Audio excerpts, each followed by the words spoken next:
Petrol diesel కొరత ఏర్పడింది. పశ్చిమ గోదావరి జిల్లాలో 2 రోజులుగా చాలా పెట్రోల్ బంకుల్లో డీజిల్ స్టాక్ అయిపోయింది.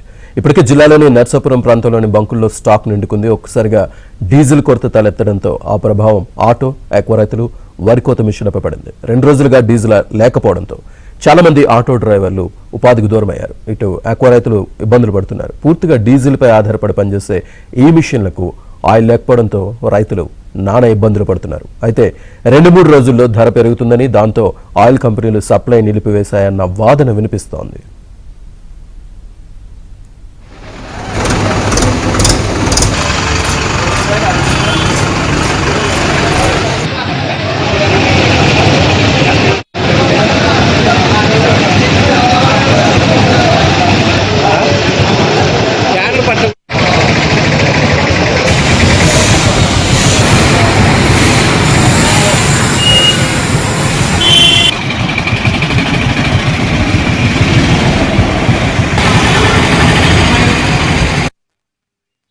మండలంలోని నా పేరు వెంకటేశ్వరరాజు.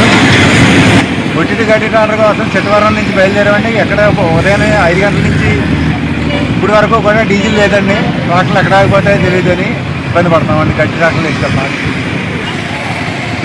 డీజిల్ లేక ఆగిపోయినాయండి. గడ్డి ట్రాక్టర్లు కూడా అడగలేదు. ధాన్యం కూడా ఎక్కడ ఉండిపోయిందండి. రైతులు మనమే చాలా ఇబ్బంది పడుతున్నామండి.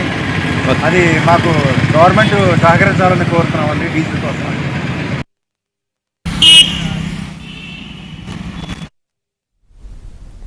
కర్నూలు జిల్లాలోని పత్తికొండ, తుగ్గలి, మద్దెకెర మండలాల్లో పెట్రోల్ డీజిల్ కొరతతో వాహనదారులు ఇబ్బందులు పడుతున్నారు. బంకులకు స్టాక్ వచ్చిన కాసేపటికి అయిపోయిందని చెప్పి వినియోగదారులను వెనక్కి పంపుతున్నారు. అయితే బంకు యాజమాన్యాలు పెట్రోల్ డీజిల్ను బ్లాక్ మార్కెట్లో అమ్మి సొమ్ము చేసుకుంటున్నారన్న విమర్శలు వినిపిస్తున్నాయి.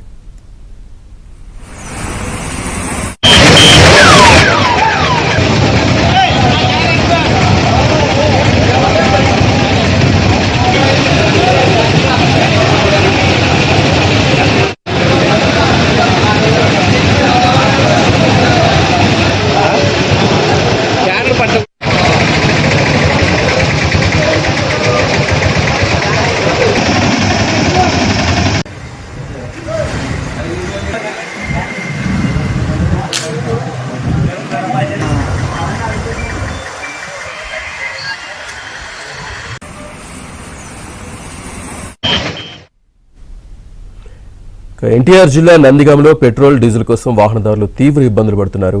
రాత్రి నుంచి పెట్రోల్ డీజిల్ లేకపోవడంతో పెట్రోల్ బంకుల చుట్టూ తిరుగుతున్నారు. డీజిల్ కోసం కంపెనీ సిబ్బందితో గొడవలకు దిగుతున్నారు.